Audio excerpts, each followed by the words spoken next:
नमस्कार दोस्तों, मैं अभिषेक मौर्य आप सभी का हार्दिक स्वागत व अभिनंदन करता हूं आपके अपने यूट्यूब चैनल अभी की पाठशाला में।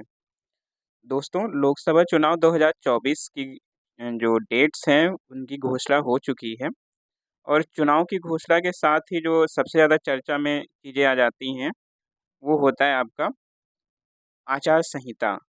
ठीक है, जो सबसे ज़्यादा चर्चा में रहती है कि आचार संहिता क्या होता है और ये कब से लागू होती है। इन सभी बिंदुओं पर आज हम चर्चा करने वाले हैं आप सबके बीच। बहुत ही इम्पोर्टेंट टॉपिक है, तो वीडियो को पूरा देखिए, अंत तक जुड़े रहिएगा वीडियो से।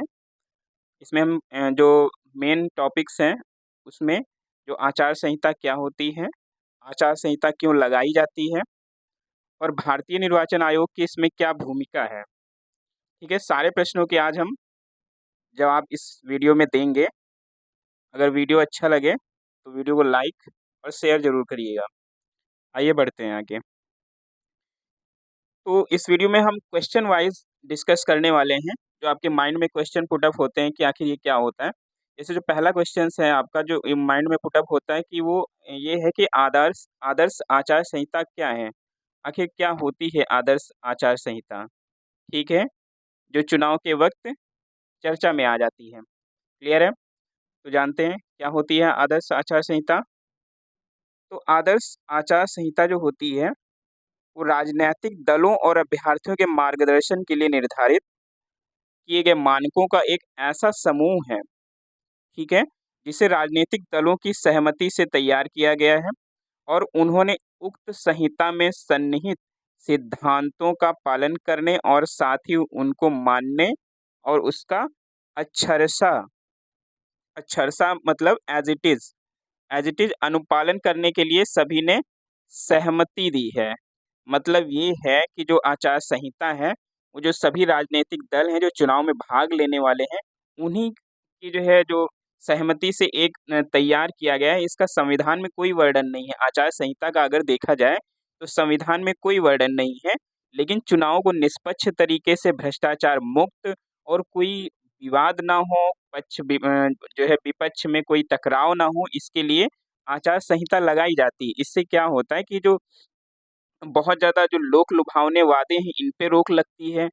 जो अनवांटेड मनी होता है, यानी कि जो भ्रष्टाचार वाला पैसा होता है, उस पे रोक लगता है और जो वोटर्स को धमकाया जाता है, उन पे भी रोक लगता है। और कभी-कभी जो मौजूदा सरकार होती है, वो जो अ, ऑफ़िसर्स का यूज़ करती है या फिर कह लीजिए कि जो सरकारी तंत्र है, उसका यूज़ करती है। इन्हीं सब चीज़ों से बचने के लिए जो है, आचार संहिता लगाई जाती है। ठीक है? अब इस जो है मामले में निर्वाचन आयोग की क्या भूमिका रहती है, इस बारे में हम जानेंगे। तो निर्वाचन आयोग की क्या भूमिका रहती है? तो जो भारत निर्वाचन आयोग भारत के संविधान के अनुच्छेद 324 जो निर्वाचन है वो किस संविधान में है? अनुच्छेद 324 के अंतर्गत है। इसके अंतर्गत क्या बताया गया है? देख लीजिए। तो ये संसद और राज्य विधानमंडलों के लिए स्वतंत्र, निष्पक्ष, शांतिपूर्ण निर्वाचनों के आयोजन हेतु अपने सांविधिक कर्तव्यों के निर्वहन, केंद्र तथा राज्यों में सत्तारूढ़ दलों और निर्वाचन लड़ने वाले अभ्यर्थियों द्वारा इसका अनुपालन सुनिश्चित करता है। ठीक है? जो रूल्स बनाए जाते हैं, उनको जो है पालन कराया जाता है। यह भी सुनिश्चित किया जाता है कि जो निर्वाचन के प्रयोजनार्थ अधिकारी तंत्र है, उसका दुरुपयोग ना हो। मतलब सत्ता पक्ष या विपक्ष इसका दुरुपयोग ना कर पाएँ, इसीलिए जो भारत निर्वाचन आयोग है, इस जो आचार संहिता है, उसको लेकर आया है। ठीक है? आगे बात करते हैं कि जो निर्वाचन अपराध, कदाचार और भ्रष्ट आचरण यथा प्रतिरूपण, रिश्वतखोरी और मतदाताओं को प्रलोभन, जो मैंने अभी बात की कि मतदाताओं को प्रलोभन मतलब लालच देना, ठीक है? मतदाताओं को धमकाना कि नहीं तुम हमको ही वोट देना, अदरवाइज़ ये काम तुम्हारा नहीं होगा। भयभीत करना जैसी गतिविधियों को हर प्रकार से रोका जा सके, इसीलिए ये लेकर आया गया है आचार संहिता, ठीक? और इसके उल्लंघन के मामले में जो है बहुत सारे उपाय भी किए जाते हैं निर्वाचन आयोग द्वारा, ठीक है? यहाँ पर सरकार जो है अपना दबाव नहीं बना सकती है। यहाँ पे जब से आचार संहिता घोषित हो जाती है तो सर्वे सर्वा जो है वो निर्वाचन आयोग ही हो जाता है। उसी का कहना मानना पड़ता है सभी दलों को, ठीक है? अब बात आती है कि किस तारीख से जो आदर्श आचार संहिता लागू की जाती है और किस तारीख तक ये प्रवर्त रहती है, मतलब चलती किस तारीख तक है और ये लागू कब से होती है। तो इसका सिंपल सा जवाब है कि जिस दिन से तारीखों की घोषणा हो जाती है, यानी कि चुनाव के तारीखों की घोषणा हो जाती है कि इस जो है डेट से चुनाव शुरू हो जाएंगे, तो उसी दिन से क्या होता है कि आचार संहिता लग जाती है। और ये खत्म कब होती, खत्म तब होती जिस दिन ये जो है जो चुनाव है उसका जो मत जब पड़ जाते हैं, उसके बाद जो क्लियर हो जाता है, वोटिंग होने के बाद जब सारी चीज़ें रिजल्ट आ जाता है, कौन जीता कौन हारा सब पता चल जाता है, तब क्या होता है ये आचार संहिता हट जाती है। ठीक है? मतलब चुनाव की तारीखों से शुरू होती है और चुनाव के रिजल्ट तक चलती है। ठीक है? रिजल्ट के बाद ऑटोमेटिक ये आचार संहिता हट जाती है। ठीक है? आगे बात करते हैं। आगे जो क्वेश्चन है एक बहुत बड़ा क्वेश्चन है, जो साधारण निर्वाचनों और उप निर्वाचनों के दौरान आचार संहिता जो है क्या प्रयोजन है? मतलब हम जैसे ये सोचते हैं कि क्या ये जो आचार संहिता है वो सिर्फ लोकसभा चुनाव में ही लगती है क्या? ठीक है? क्या ये सिर्फ लोकसभा चुनाव में ही लगती है? तो इसका जवाब है नहीं। ये सिर्फ लोकसभा चुनाव में नहीं लगती, ये सारे चुनाव में लगती है। बशर्ते इसका जो क्षेत्र होता है, उसमें परिवर्तन आ जाता है। जैसे जब लोकसभा चुनाव होते हैं, तो ये पूरे देश में लागू हो जाती है, ठीक है? जब लोकसभा चुनाव होते हैं, तो ये पूरे देश में लागू हो जाती है। इसी तरह जब विधानसभा चुनाव होते हैं, यानी कि जब विधानसभा चुनाव की घोषणा होती है, तो जिस भी विधानसभा में चुनाव होने होते हैं, उस राज्य में पूरे उस राज्य में जो है आचार संहिता लागू कर दी जाती है, ठीक है? यानी कि अगर लोकसभा का चुनाव है, तो पूरे देश में लगेगा और अगर विधानसभा का चुनाव है, तो सिर्फ़ उस राज्य में लगेगा जिस राज्य में चुनाव है, ठीक है? और इसी तरह अगर जो उपनिर्वाचनों के दौरान जैसे क्षेत्र राज्य के पंचायती चुनाव, ये सब नगर निगम के चुनाव हो गए, राजधानी के महानगर जो चेयरमैन वगैरह का चुनाव हो गया, तो उसमें कैसे लागू होता है?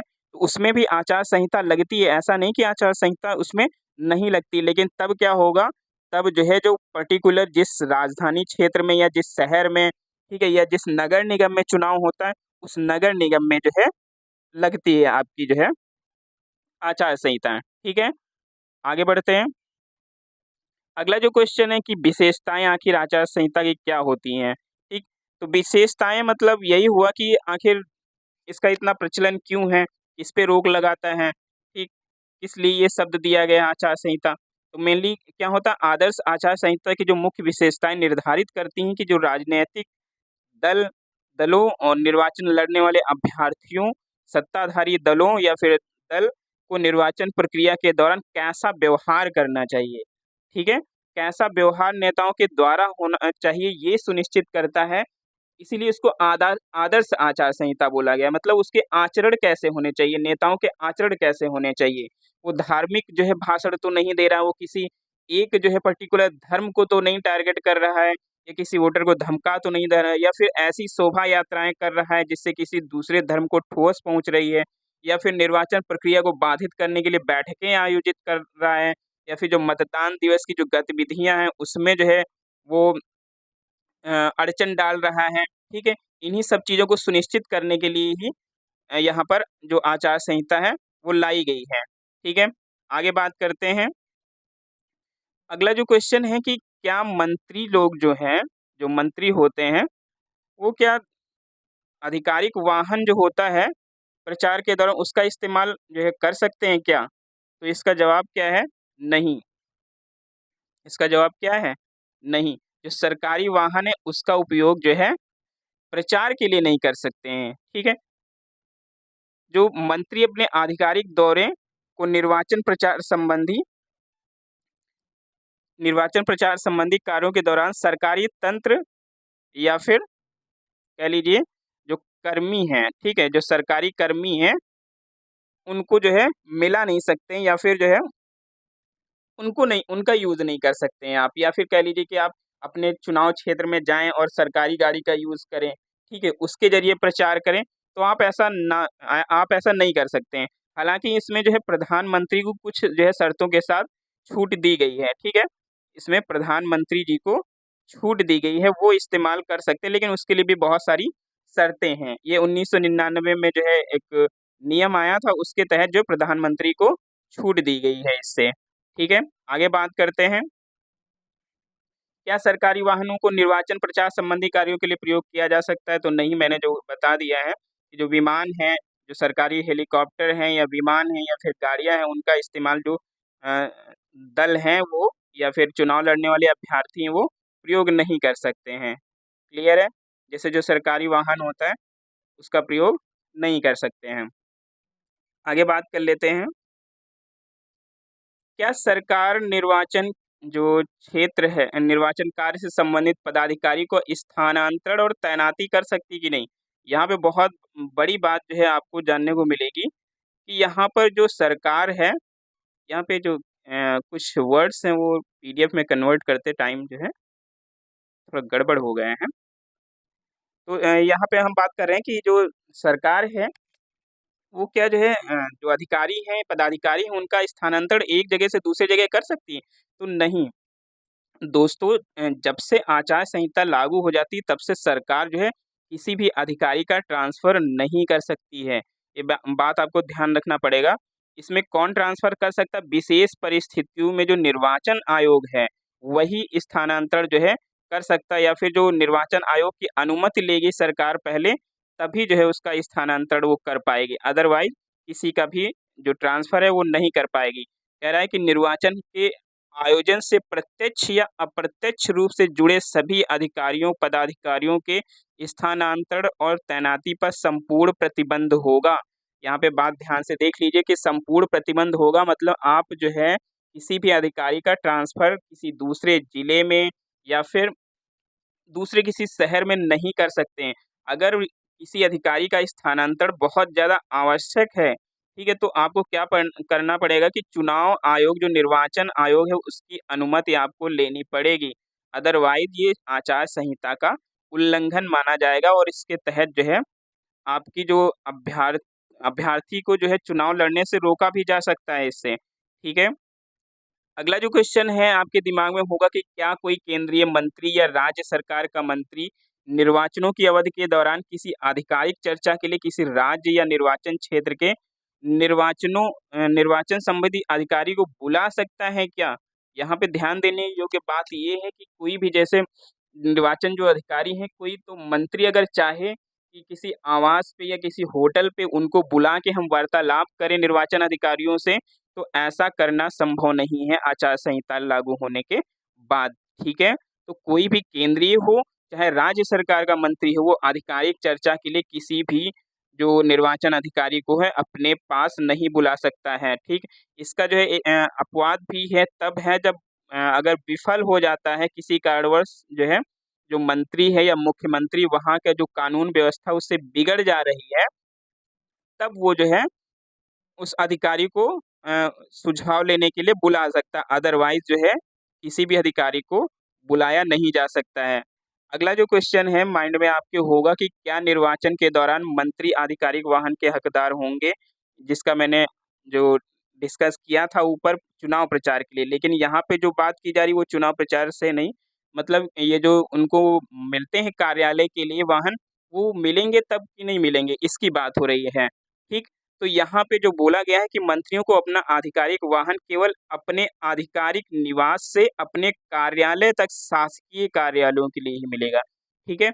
यहाँ जो बात ध्यान देनी है कि किसके लिए मिलेगा, सिर्फ़ शासकीय कार्यालयों के लिए वाहन यूज़ कर सकते हैं, निर्वाचन प्रचार कार्य के लिए नहीं कर सकते हैं। ठीक? या किसी राजनीतिक गतिविधि से वाहन का यूज़ ना किया जाए, उससे ना जोड़ा जाए। क्लियर है? आगे बात करते हैं। अगला जो क्वेश्चन माइंड में होगा आपके कि क्या कोई मंत्री या फिर राजनीतिक कार्यकर्ता सायरन लगी हुई या बीकन प्रकाश वाली जो लाइट लगी होती है ऊपर पायलट कार का, वो प्रयोग कर सकते हैं अथवा नहीं कर सकते हैं? ठीक है? जो नेता लोग जब निकलते हैं तो वो जो सायरन बजता है उसका यूज़ क्या आचार संहिता के दौरान ये लोग कर पाएँगे कि नहीं कर पाएँगे? तो इसका साफ जवाब है नहीं, ऐसा वो नहीं कर पाएँगे, वो चाहे मंत्री हों या कोई भी हो। तो मंत्री या किसी अन्य राजनीतिक कार्यकर्ता को निर्वाचन अवधि के दौरान निजी या आधिकारिक दौरे पर किसी पायलट कार या किसी रंग की बीकन लाइट अथवा किसी भी प्रकार के सायरन सहित कार का प्रयोग करने की अनुमति नहीं होगी। ठीक है, क्या होगी? नहीं होगी, भले ही राज्य प्रशासन ने उसे सुरक्षा कवर दिया हो। मतलब ये है कि अगर सुरक्षा भी आपको अगर दी गई है, तब भी आप जो है ऐसे दौरों पर जो अंगरक्षक होते हैं, उनको जो है उपस्थित रहने की आवश्यकता हो, तब भी जो है ऐसी सरकारी गाड़ियों का निषेध किया जाएगा जिसमें सायरन बज रहा हो या फिर लाइट लगी हो। ठीक है? और ये दोनों प्रकार के जो है वाहनों पे लगेगा, चाहे वो सरकार की तरफ से वाहन मिला हो या खुद खरीदा गया हो और उसपे लाइट लगा ली गई हो। ठीक है? तो इस बात का ध्यान रखिएगा। अगला जो क्वेश्चन आपके दिमाग में होगा कि क्या सत्ताधारी पार्टी की संभावनाओं को बढ़ावा देने के लिए उपलब्धियों के संबंध में सरकारी कोष की लागत पर विज्ञापन जारी करने पर प्रतिबंध है? तो इसका जवाब है कि जो है हाँ, प्रतिबंध है। अब इसका क्या मतलब हुआ? जैसे मौजूदा सरकार है, ठीक है? अब उसने जो भी योजनाएँ लॉन्च की हैं, उसका जो है विज्ञापन उसको करना है। तो क्या वो सरकार के कोष से जो पैसा लेकर उसका विज्ञापन कर सकती है? तो नहीं, वो सरकार के कोष से जो सरकारी खजाना है, उसका इस्तेमाल अपने विज्ञापन के लिए नहीं कर सकती है, चाहे वो मौजूदा सरकार ही क्यों ना हो। ठीक है? तो जो निर्वाचन संबंधी जो प्रिंट है, इलेक्ट्रॉनिक मीडिया में सरकारी कोष की लागत पर पार्टी की उपलब्धियों के संबंध में विज्ञापन और सरकारी जनसंपर्क मीडिया के दुरुपयोग पर निषेध है। ठीक है? आप यूज़ इसका नहीं कर सकते हैं। अगला जो क्वेश्चन आपके माइंड में पुट अप होगा कि क्या केंद्र में सत्ताधारी पार्टी राज्य सरकार की उपलब्धियों को प्रदर्शित करने वाले होर्डिंग विज्ञापनों को राजकोष की लागत पर जारी रखा जा सकता है? मतलब ये कि क्या आप निर्वाचन क्षेत्र में जो है होर्डिंग लगा सकते हैं या विज्ञापन कर सकते हैं, वो भी किस पर? सरकारी खर्च पर। ठीक है? क्या आप सरकारी खर्च पे जो है बोर्ड लगा सकते हैं क्या? ठीक, अगर आप सरकार में हैं तो, ठीक, सरकारी खर्च पर आप जो है कोई भी होर्डिंग नहीं लगा सकते हैं, आप चाहे सरकार में हों अथवा ना हों। ठीक है? साफ यहाँ पे दिया गया है कि जो प्रदर्शित किए गए हैं इस प्रकार के सभी होर्डिंग, विज्ञापन इत्यादि संबंधित प्राधिकारियों द्वारा तुरंत हटा दिए जाएँगे। इसके अतिरिक्त अखबारों और इलेक्ट्रॉनिक मीडिया सहित अन्य मीडिया पर सरकारी राजकोष के खर्चे पर कोई विज्ञापन जारी नहीं किया जाएगा। ठीक है? सरकारी खजाना एकदम बंद रखा जाएगा चुनाव प्रचार के लिए। ठीक है? तो आशा करता हूँ ये सेशन आपको बहुत पसंद आया होगा और ये जो सारी जानकारियाँ हैं, हमने इसका सोर्स क्या है, तो इन जानकारियों का सोर्स जो आयोग की वेबसाइट है, जो भारतीय निर्वाचन आयोग है उसकी वेबसाइट से ही मैंने लिया है। ठीक है? तो ये सोर्स उसका जो वही है, भारतीय निर्वाचन आयोग, जो भारत निर्वाचन आयोग है उसी की वेबसाइट से हमने सारा लिया है। ठीक? जानकारी अच्छी लगी हो तो वीडियो को लाइक और शेयर ज़रूर करना और अगर आप चैनल पर नए हैं तो इसे सब्सक्राइब ज़रूर करिएगा। ठीक है? और चैनल पे इसी प्रकार अपना सपोर्ट बनाए रखें। धन्यवाद।